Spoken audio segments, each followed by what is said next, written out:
Hi guys, it's Lynn again. So we're going to do a trigonometry problem where they ask for the 6 trig values, and the information they give you is the equation of a line. Okay, so I want that to be a trigger if you're asked for the 6 trig values given an equation of a line. How do you approach it? How do you know what to do?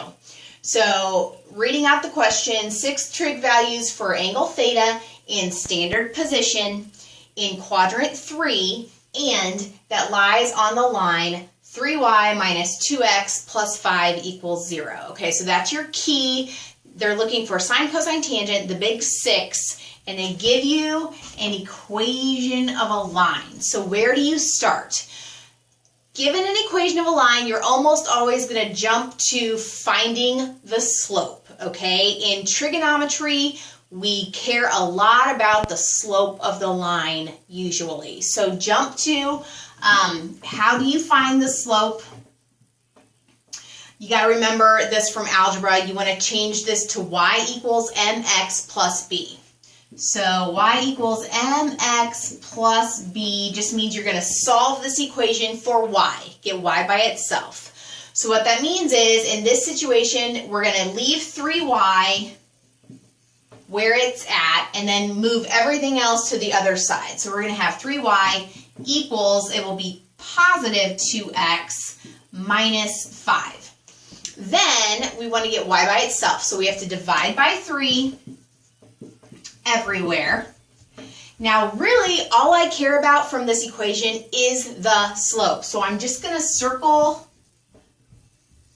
that slope, which is 2/3. And then I have to also remember, in the context of trigonometry, remember the slope is always rise over run. That's what you want to focus on.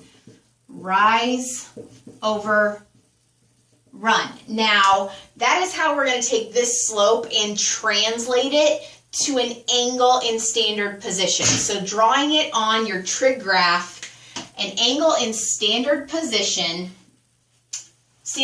means it has to go through the origin.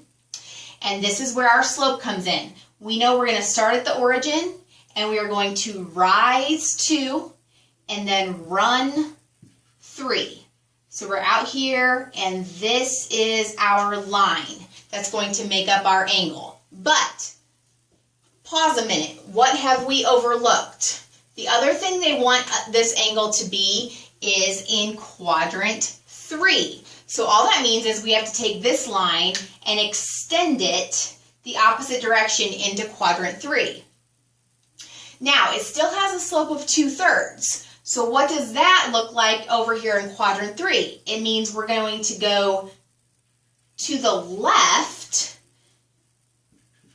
a -3 count, and then down a -2 count. So our point would be down there, and then we draw the right triangle. We always have to draw the right triangle by connecting this point, vertical line, in this case, up to the x-axis. And now we have a right triangle. Now the adjacent side we already said was -3. The opposite side, remember, we went down, so -2. And now we can find the hypotenuse using a squared plus b squared equals c squared. So that will be -2 squared plus -3 squared equals c squared. That will be 4 plus 9, 13 equals c squared. Therefore, c is going to be the square root of 13. I'm going to write in all 3 measurements on my triangle. Make your brain work less hard if they're all in one place, okay? Now, once you have all 3 sides of a triangle found, all that's left to do is list out your SOHCAHTOA, so sine, cosine, tangent, and so on. So, SOHCAHTOA. Don't be afraid to write that out every single time. It's always an aid. Anything that helps your brain figure this stuff out and list it correctly every single time. So the sine of my angle theta, in this case, is opposite over hypotenuse. So -2 over square root of 13. Cosine theta. Adjacent over hypotenuse, negative 3 over square root of 13. And tangent, theta. Opposite over adjacent, so negative 2 over negative 3 will result in a positive 2/3. And then just their reciprocal. So sine goes with cosecant, theta. Cosine will go with secant, theta.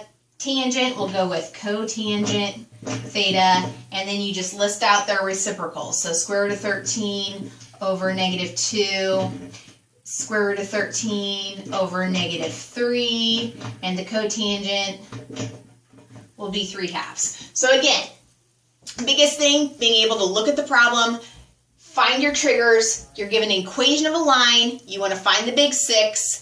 So immediately find the slope of the line every single time. Find the slope, translate that slope onto your graph, get your right triangle, find all 3 sides, and you're set. So hopefully that helps. Thanks.